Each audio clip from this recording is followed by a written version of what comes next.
पाडवाचा पाडवा वाटायला लागलेला आहे. उर्या तोरणे, आज नवीन वर्ष, आनंदाचं वर्ष. आणि एक असे कितीतरी असे एक विचार जर केला तर अशा कितीतरी पाडवे असे आले असणार गेले असंख्य. परंतु हा पाडवा महत्वाचा आहे. कसं आहे तर हा मनुष्य दिनाचा पाडवा आहे. इतरांना पाडवा सुद्धा काही माहीत नाही. कशाला पाडवा म्हणतात आणि कशा करता पाडवा म्हणतात हे काही माहीत नाही. तर तेव्हा आता आपल्याला तर कोण अनेक लोक कोण काय करतो कोण काय करतो, परंतु आपण मनुष्य देहामध्ये येऊन आपल्याला काय करायचं आहे, अशा प्रकारची प्राप्ती आपल्याला करून घ्यायची आहे. एक आश्चर्यकारक अशा प्रकारची ज्याची किंमत त्रिभुवनात कोणीही करू शकत नाही, ज्याची कशाबरोबरच बरोबरी होऊ शकत नाही, ज्याची किंमतच होऊ शकत नाही. त्रिभुवनाची सुद्धा आपण तुम्ही जे प्राप्त करून घ्यायला निघाला आहात त्याची काय किंमत आहे, तर त्याची किंमत करू शकत नाही. आणि त्याची किंमत म्हणजे कशी आहे तर देवाची किंमत आहे, त्या परमेश्वराची किंमत. आणि म्हणून त्या परमेश्वराचं अर्जुनानं पाहिलं, जेव्हा विश्वरूप पाहिलं अर्जुनानं, काय अर्जुनाची स्थिती झाली. आपण स्वप्नात सुद्धा कल्पना सुद्धा आपण करू शकत नाही की आपलं स्वरूप कसं आहे. अजून सुद्धा नाही जाणू शकत आपण. अजून जाणलं आपण अजून आपलं स्वरूप कसं आहे. कल्पनेनं सुद्धा अजून आपण जाणलं नाही.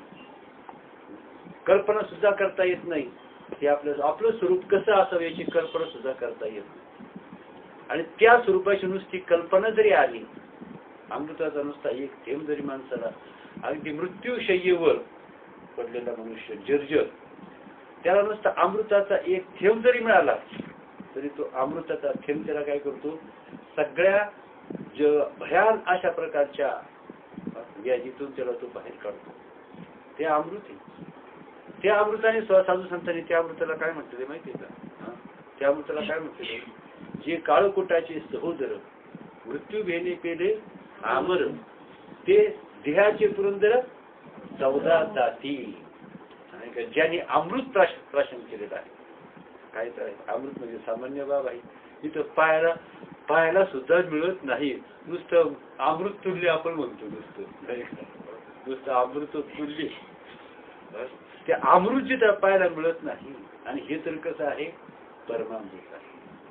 आणि म्हणून अर्जुनाची स्थिती जेव्हा ते विश्वरूप म्हणजे आपलं आज भगवंतानं अर्जुनाला त्याचं आपलं स्वरूप दाखवलं.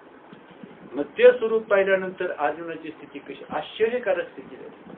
मग ते अर्जुनाला झालं काय, आता ह्या कृष्णाला मी काय देऊ, काय वर्णन करू, किंवा त्याला काय समर्पण करू म्हणजे याचं वर्णन करता येईल.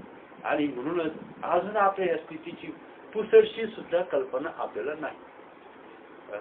नुसतं आपण म्हणून किंवा अजून काय म्हणतात, सहस्र मुखांचा वर्णिता भागला.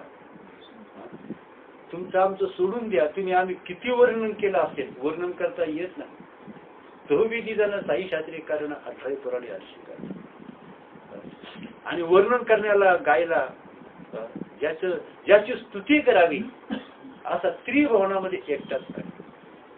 असा तो परमात्मा एकटाच आहे. आणि म्हणून तो भगवंत शेष त्या परमात्म्याचं वर्णन करायला तो वर्णन करता करता थकला. सहस्र मुखांचा तो तर ज्ञानी होता, सामान्य होता, तो ज्ञानी होता. तरी परंतु आपल्या 1000 मुखाने सुद्धा तो त्या परमात्म्याचं वर्णन करू शकला नाही. वेद जाणू गेला पुढे मौनावला. वेद सुद्धा शेवटी वेदांना सुद्धा म्हणजे ज्ञानाच्या बाबत ज्ञान प्रचूर असणारे जगामध्ये ज्ञानाच्या बाबत वेदांच्या सोडीचं कुणी आहे का? कुणीच नाही. परंतु त्या वेदांनी सुद्धा काय केलं, नीती म्हणावं लागलं. त्यांनी सुद्धा मौन पाळलं. श्रुती नीती म्हणजे ती गोविंद गोरे नाही का. मग अशा प्रकारचं ते आहे. आणि म्हणून देवाने सुद्धा सांगितलं अर्जुनाला, अर्जुना हे विश्वात्मक रूप रे, आम्ही दाविले तुझ पुढे, हे शंभूही परी न जोडे तपे करिता नाही का. हे शंभूही परी न जोडे तपे करिता, या विश्वरूपासारखे स्वप्नही कोणी न देखी ते प्रत्यक्ष तुला सुखे देखील. अरे ते स्वप्नात सुद्धा पाहायला मिळत नाही. जो अखंड माझं चिंतन करतो, अखंड माझ्याशी अनन्य भाव असलेला, त्या भगवान त्या शंकराला सुद्धा त्याला सुद्धा हे विश्वात्मक गुरुकडून मी अजून दाखवलं नाही. मग मी हे मन जेने सांगायची माता वसुदेवाशी, जेने सांगायची बंधू बळीभद्रासी, नाही का, तर जेने सांगे माता देवकीसी, ते गुह्य अर्जुनेची सांगत असे. तर असं त्याला गुह्य म्हटलेले आहे. ते याला गुह्य म्हटले. जगामध्ये गुह्य एकच आहे, एवढेच हे गुह्य आहे. आणि ते गुह्य एक तर कोणाजवळ मिळतं ते गुह्य, एक तर तो परमात्मा गुह्य सांगू शकतो. दुसरं गुह्य कोण सांगू शकतं? एक तर आत्मानुभवी संत हेच ते गुह्य सांगू शकतात. परंतु संतांची पुढची स्टेप आहे, ते गुह्य सांगतात नाही तर आपल्या स्वाधीन करतात. आश्चर्यकारक आहे. आणि म्हणून तर अर्जुनानं काय सांगितलं, हे विश्वात्मक गुरुपुढे आम्ही जावी देतो पुढे हे 100 पर्यंत नाही.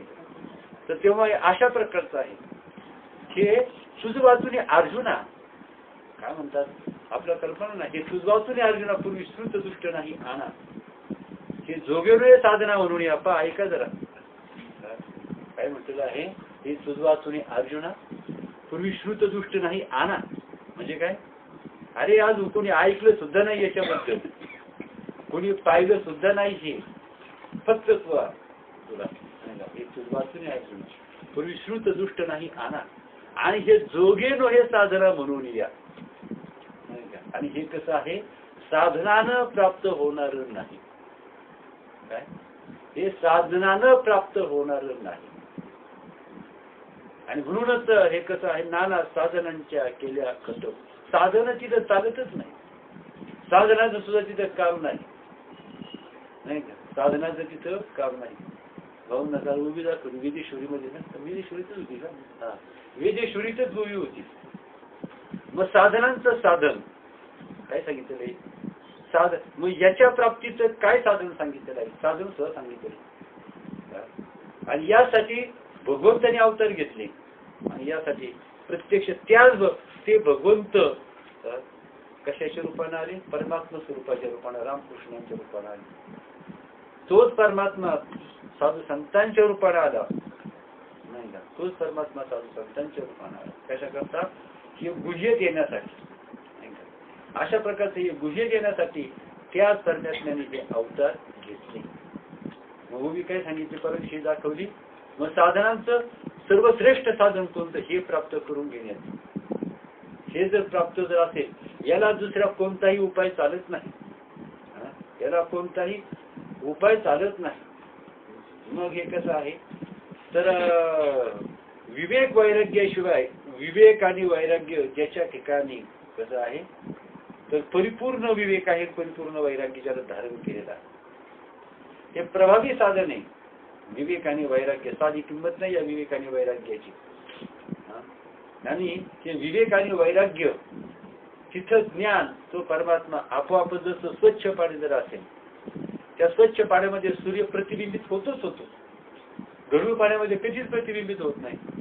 स्वच्छ पाण्यामध्ये तो सूर्य प्रतिबिंबित होतो. स्वच्छ आरशामध्ये आपलं तो आरसा प्रतिबिंब ग्रहण करतो. मलिन आरसा कधीच प्रतिबिंब ग्रहण करू शकत नाही.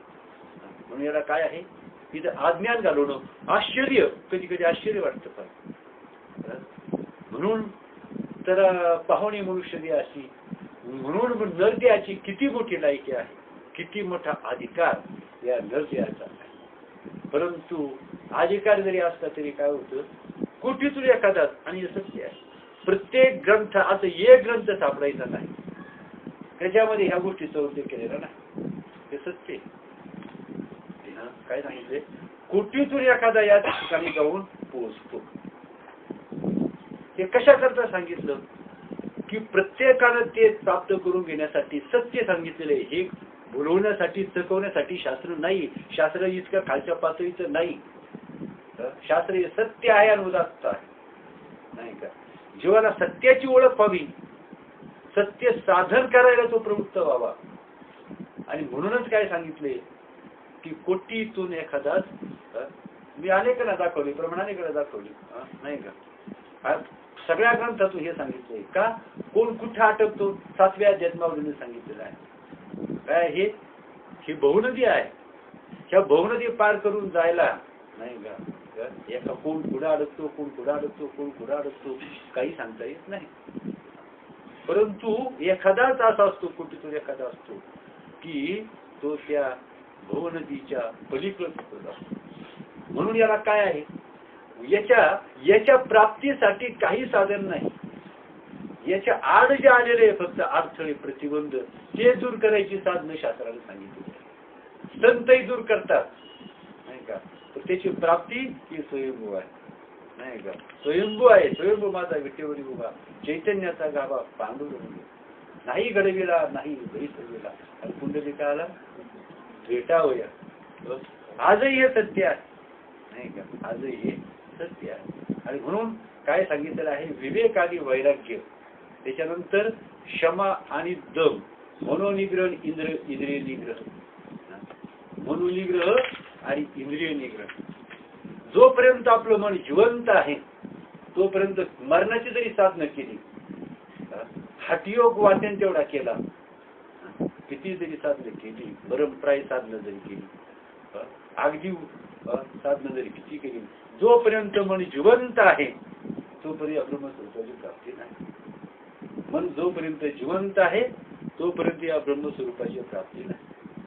मनाचा विषय काय आहे पहा.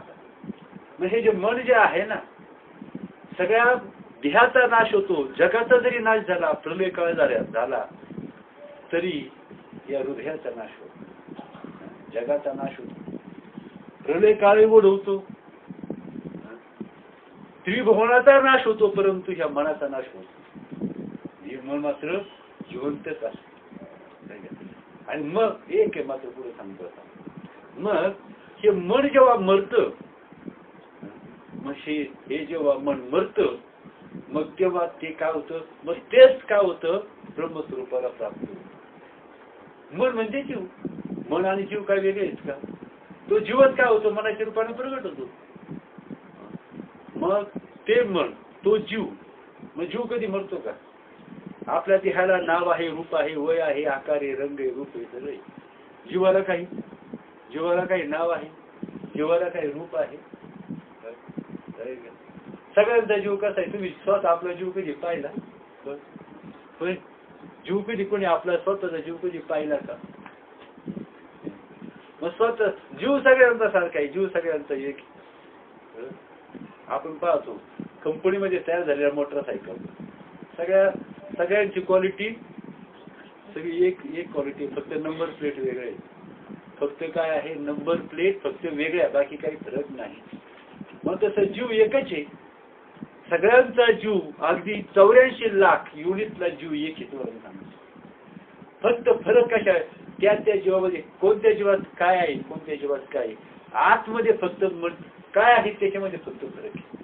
फरक कशामध्ये आहे, आतमध्ये काय आहे, वासना, राजाच्या वासना, साधूच्या वासना, वाघाच्या वासना, सिंहाच्या वासना, हत्तीच्या वासना, कीटकाच्या वासना, नाही का.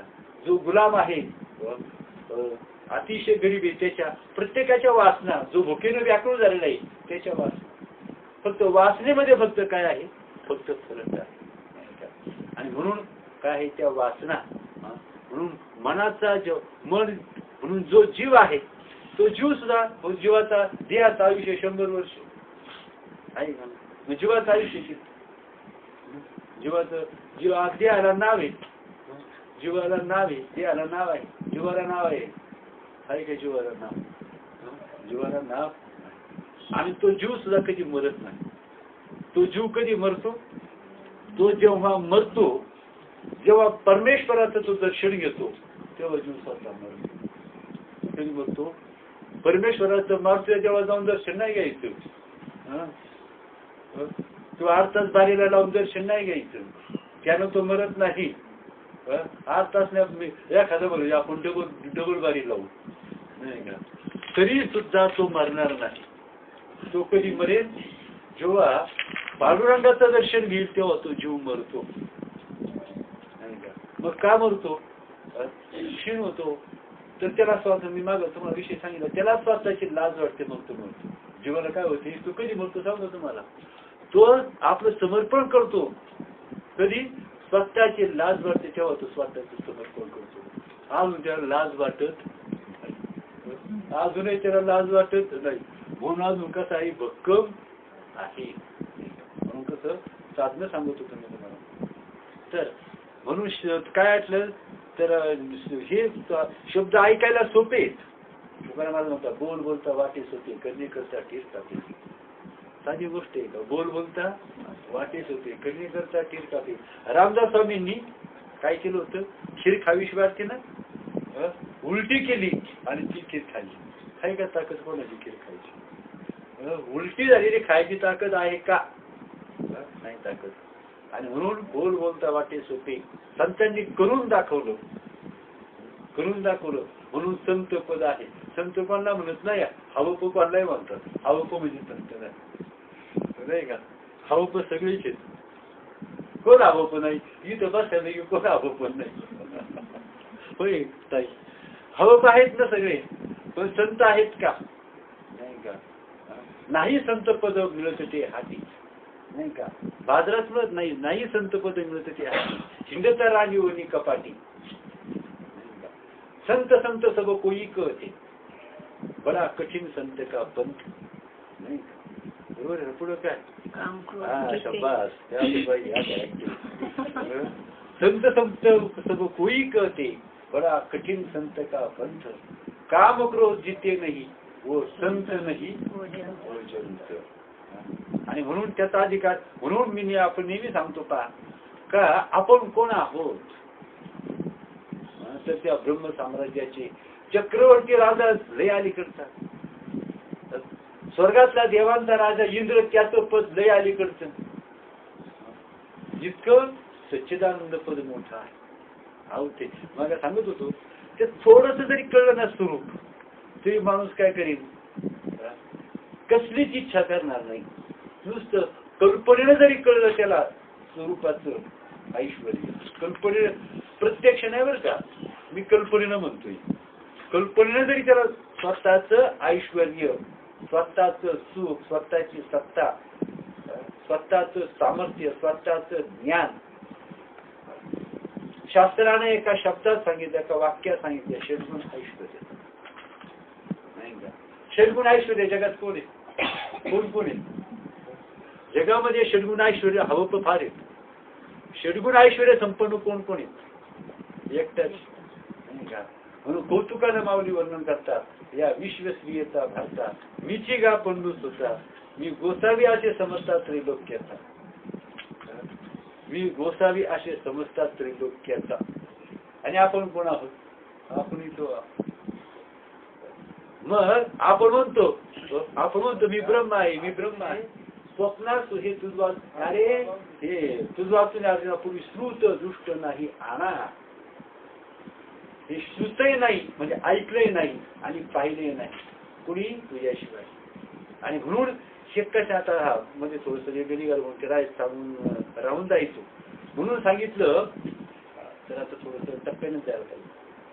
तर अशा प्रकारचं ते जे स्वरूप आहे, किंवा काय म्हटले, या जगाचा मी ते एक सर्वा या जगा पांडवा, मी ते एक सर्वा या जगा जन्म पांडवा आणि मदती पासून आगवा निर्वा यांचा.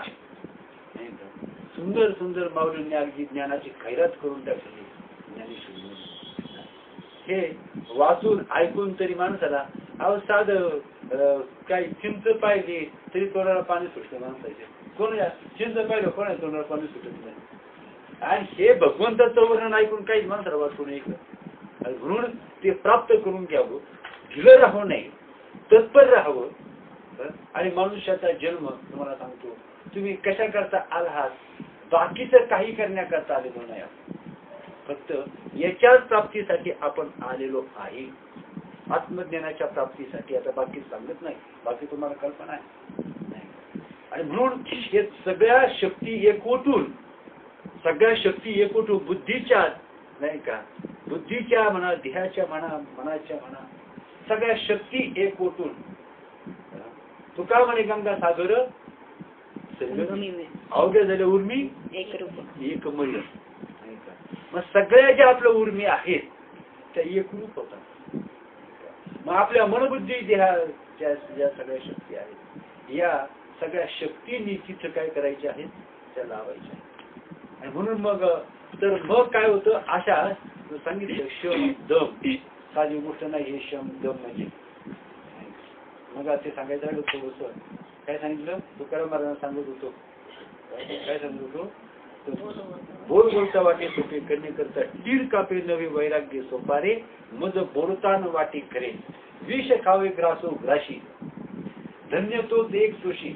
इथं कष्ट उपसावे लागतात, प्रयत्न करावे लागतात, कष्ट उपसावे लागतात नाही का. मग मारावं लागतं नाही का. आणि म्हणून काय सांगितलं आहे तर काय सांगितलं पुढं. बोल बोलता वाटे म्हणजे वाटे सोपे करणे करता तीर कापे नवी वैराग्य सोपारे मग बोलताना विष खावे ग्रास ग्राशी धन्य तो ते. मग तुका म्हणे करून द्यावी आणि त्याचे पाय माझी जीवी. असा जो करून दाखव व्यर्थ गेला तुकार व्यर्थ ज्ञानेश्वर. संतांची पुकार वाजले गेली आणि त्यापासून गोविंद. म्हणून काय करा तुकड्या जात म्हणजे संत संगत करा. परंतु कसा माईक विचारा सारून या. डोक्यात घाण घेऊन येऊ नका. श्रवणाला डोक्यातलं ते घाण सगळी बाहेर टाक. 3 आठवडे उभं केलं होतं ना. 7 दिवस आणि 7 दिवस विचारलं सुद्धा नाही एका शब्दानं. तिष्ठत ठेवलं होतं. कशा करता आत्मज्ञानाचा कस लावायचा होता. एवढं तिष्ठत ठेवलं आणि मग ओळखलं हा आत्मज्ञानाला प्राप्त काय पात्र आहे. आत्मज्ञानाला पात्र आहे. आणि म्हणूनच इथं काय आहे आता तो अशी पात्रता झाली ना नाही का. म्हणून काय सांगितलेलं आहे तर हे कशाला होतं तर याला प्रमुख साधन कोणतं सांगितलं श्रवण मनन. आणि उत्तम श्रवण होतं त्याचं चांगलं. आणि ज्याचं उत्तम श्रवण झालेलं आहे. उत्तम श्रवण झालं म्हणजे आता तुम्हाला सगळं माहिती. मी त्याचं स्पष्टीकरण करत नाही. विचार करायचा. उत्तम श्रवण झालं की त्याचं उत्तम श्रवण झालेलं आहे तो मनन करू शकतो. आणि कशाचंही श्रवण चालणार नाही, कशाचंही मनन चालणार नाही. चौकातल्या गप्पा त्याचं श्रवण चालणार नाही. अज्ञान घालवणारच तिथं श्रवण पाहिजे. काय श्रवण पाहिजे अज्ञान. जेणेकरून अज्ञान बुद्धीचं नष्ट होईल त्यालाच काय म्हणायचं श्रवण. आणि मग ते श्रवण असं ज्यानं श्रवण केलेलं आहे आणि मग तो मनन करू शकतो. आता ज्यानं मनन सुद्धा उत्तम प्रकारचं केलेलं आहे. मननही जास्त उत्तम झालेलं आहे. पराकृतीचं मनन झालेलं आहे. आपोआप निधीत ध्यास सुरू होतो. आणि निधीत ध्यास ज्याचा परिपक्व झालेला आहे ज्याचा निधीत ध्यास परिपक्व झालेला आहे तो निधीत ध्यास परिपक्व झाला की तो स्वरूप साक्षात्कारापर्यंत जाऊन पोहोचतो. म्हणजे निधीत ध्यासाची परिपक्वता ही आत्मस्वरूपाच्या प्राप्तीची अलीकडची पायरी आहे. तो अलीकडच्या पायरीवर आहे. ज्याचा निधीत ध्यास परिपक्व झालेला आहे तो भगवंताने ओळखलं. अर्जुन ओळखलं आणि आज विचार केला आता याला आत्मज्ञान जर दिलं तर ते अजिबात वाया जाणार नाही. आणि शिवाय अर्जुन देवाचा सगळ्यात महत्वाचं कारण अर्जुन देवाचा अत्यंत प्रिय होता. सगळ्यात महत्वाचं कारण काय अर्जुन देवाचा काय होता अत्यंत प्रिय होता. त्याचा रोम रोम कृष्ण कृष्ण भजन करत होता. आणि म्हणून तो त्या ज्ञानप्राप्तीला काय होता लायक होता. ज्ञानप्राप्तीला लायक होता. सद्गुरु ज्ञान देतीलही नाही का. ते ज्ञान देतीलही परंतु घेता आलं पाहिजे ना. ते ज्ञान देतात ते तर काय एका पायावर तयार आहे. द्यायला ते घेतात एका पायावर तयार आहे परंतु ते घेता आलं पाहिजे नाही का. आणि म्हणून ते सांगितलं. म्हणून याला उत्तम श्रवण आणि म्हणून या ऐशे नाही साधन. आणि म्हणून ते नित्यनूतन केले पाहिजे. हे श्रवण कसं पाहिजे नित्य. हे कसं पाहिजे चिंतन कसं पाहिजे किती पाहिजे? अखंडित अखंडित अखंडित चिंतन पाहिजे. त्याला म्हणायचं निधिध्यास. ज्याचं तुटतच नाही. पाणी वाहतं, खंडित असतं. पाण्याचा प्रवाह अखंडित का अखंडित असतो? अखंडित असतो. का मध्ये ब्रेक होतो, 2-2 किलोमीटर ब्रेक होतो, त्याला प्रवाह म्हणता येईल का? जो खंडित होतो त्याला प्रवाह म्हणता येत नाही. अखंडित असतो, उगमापासून तर संगमापर्यंत नाही का? तो कसा असतो? अखंडित असतो. तसा ज्याचा निधिध्यास अखंडित असतो, न म्हणे दिवस रात्री, त्याला तो त्याचा झोपला तरी त्याचं चिंतनामध्ये खंड पडत नाही. त्याला निधिध्यास म्हणतात. सुषुप्तीमध्ये त्याचं चिंतन खंडित होत नाही. आश्चर्य आहे मोठं नाही का? आणि म्हणून न म्हणे दिवस जाती अखंड लागलीसे ज्योती. अशा प्रकारचं त्याचं ते चिंतन घडतं. पुढं काय सांगितलं? म्हणून श्रवण आणि मनन या आयशे नाही साधन, म्हणून हे नित्य नूतन केले पाहिजे. आता उवी सांगितली. आता ते उवीवर येऊ, पण उवी माझ्या पाठ नाही, म्हणून तुम्हाला फक्त तात्पर्य सांगतो. असे सांगतो त्या उवीचा की ती उवी अशी आहे की आपल्या बळावर, आपल्या सामर्थ्यावर किती श्रवण आणि मनन जरी केलं, आपल्या बळावर, आपल्या सामर्थ्यावर कितीही श्रवण आणि मनन जरी केलं, कितीही निरंतर अभ्यास केला, परिश्रम घेतले, जोपर्यंत मी शिव त्याच्यावर कृपा करत नाही तोपर्यंत त्याला माझी प्राप्ती झालं का? शेवटी कशापर्यंत? तो का म्हणे कृपा करील नारायण अंतरीचे वर्म बरे ठाई. आणि म्हणून काय सांगितलेलं आहे? तर हे अशा प्रकारचं म्हणजे हे साधन सांगितलेलं आहे. या साधनावर तर आरूढ व्हायचं आहे. या साधनावर आरूढ व्हायचं आहे. आता पुढची गोष्ट थोडीशी आपण आणि आपल्या ग्रंथाकडे आपण वळणार आहोत. थोडंस आपण हे पाहायचं आहे. तर तेव्हा तर सकाळी आपला थोडासा विषय झाला. तर हेच विषय ज्ञान करण्यासाठी, हे स्वरूप करण्यासाठी परमेश्वराने जे आपल्याला अवस्था दिलेल्या आहे, जरी अज्ञानाच्या अवस्था असल्या नाही का, अज्ञानाच्या जरी अवस्था असल्या, जागृती आहे, स्वप्न आहे आणि सुषुप्ती आहे, तर या तिन्ही अवस्था आत्मज्ञानाला साह्यभूत होणारे आहेत बरं का. या सुषुप्ती ती सुद्धा आत्मज्ञानाला साह्यभूत होणार आहे. म्हणून ही सोबत झोपायला नाही तर साह्यभूत होणारी ती सुषुप्ती सुद्धा साह्यभूत होणारी आहे. कशी आहे साह्यभूत होणारी? साचची पुढे विरा जरी नाही स्वप्न जागरा, तरी ब्रह्मभाव साचो करा म्हणून येता. ही स्वरूप स्थितीच आहे.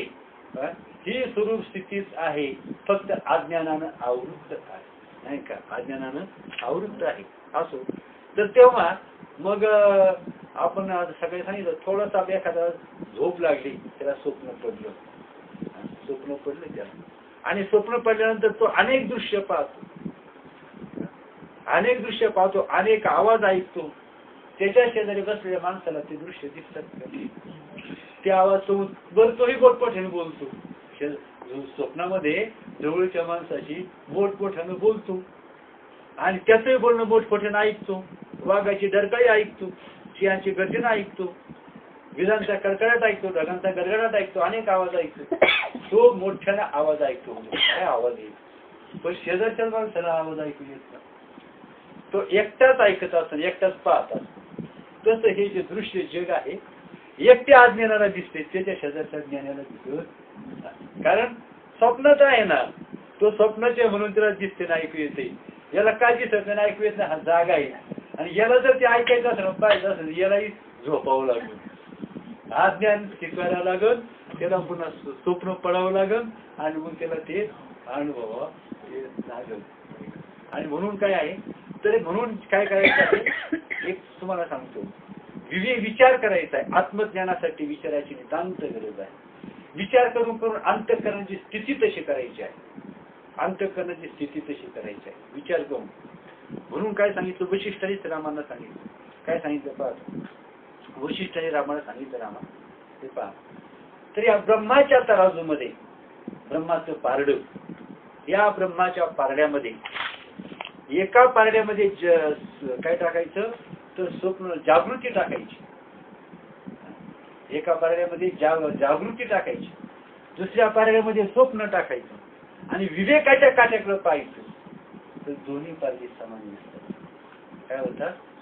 दोन्ही पारडी समानच दिसतात. बस त्यालाच आत्मज्ञान म्हणतात. काय त्यालाच आत्मज्ञान म्हणतात. म्हणजे जागृती आणि स्वप्न. तर म्हणून शास्त्रानं तत्ववेत्ते दोनच अवस्था मानतात. दोनच अवस्था म्हणतात, जागृती आणि स्वप्न यांची एक अवस्था केली. जागृती स्वप्न एकच अवस्था केली. जागृती स्वप्न आणि सुषुप्ती. सुषुप्ती तर ती झोपेतच गेली. मग अवस्थाच कुठे उरली? अवस्था उरली का?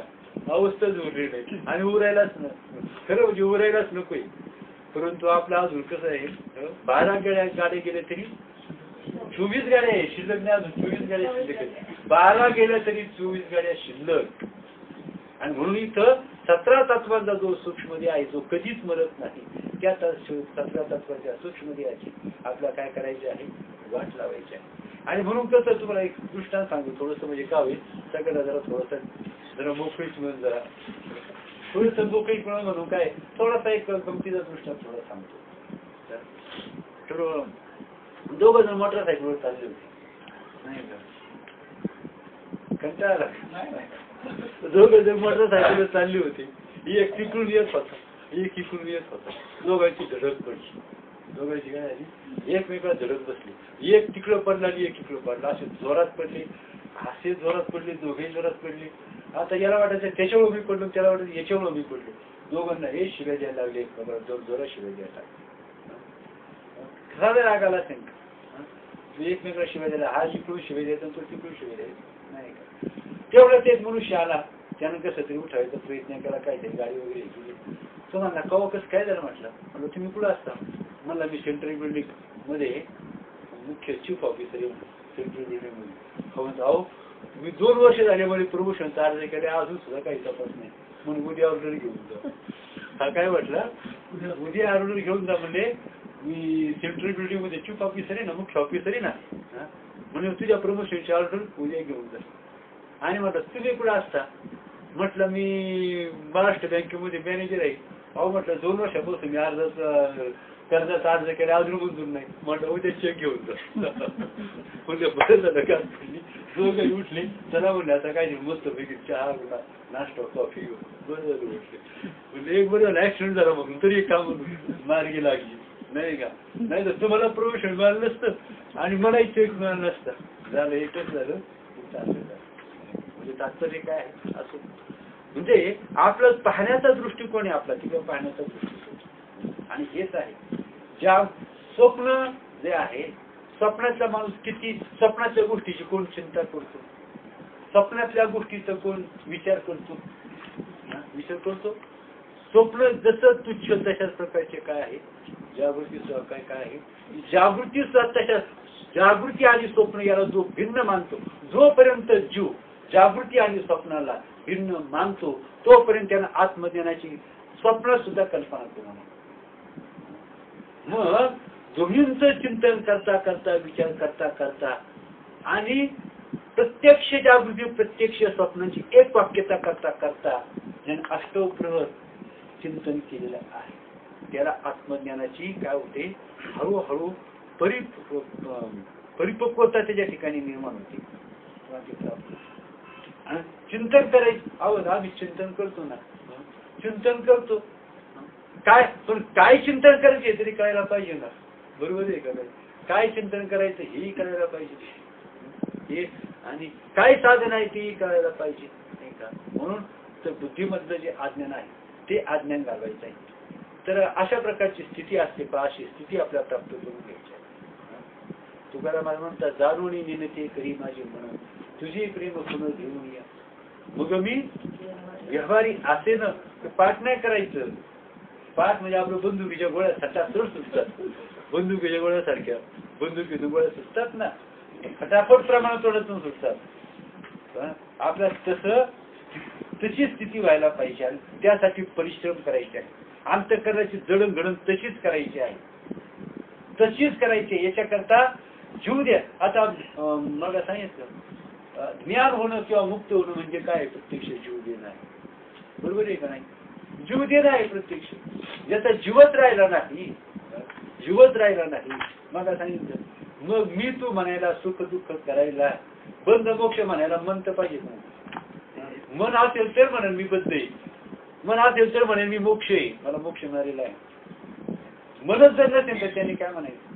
आणि मनच कसा आहे, आत्मज्ञानाचा प्रवाह. आत्मज्ञानाचा जो प्रवाह निर्माण झाला, ज्याला काय म्हणतो आपण उफाळला, आत्मज्ञानाचा असा उफाळला तो.